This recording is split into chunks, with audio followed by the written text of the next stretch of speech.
Di ba? I think parang Oo. na-set naman namin yung benchmark Yeah. for that, no? Kasi last year we were able to send at least 200 runners, no? Yung 2024.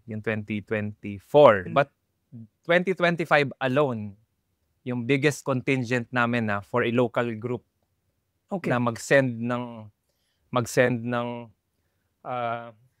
runners internationally. Actually, yung biggest namin was Tokyo last Feb, na natapos na, di ba? Yung Tokyo. This year. Okay. Yung, Yes, yes, yes. yung March pala, no March. 20 plus yon. Pero na-break siya nitong Sydney group.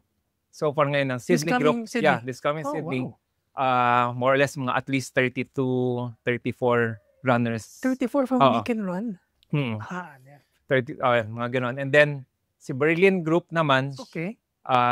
Siya yung next din. Parang almost similar kay Tokyo, mga 20 plus sila. So, siguro safe to say, I mean, for 2025, at least makasend kami mga 300 athletes na sa mga international, international runs.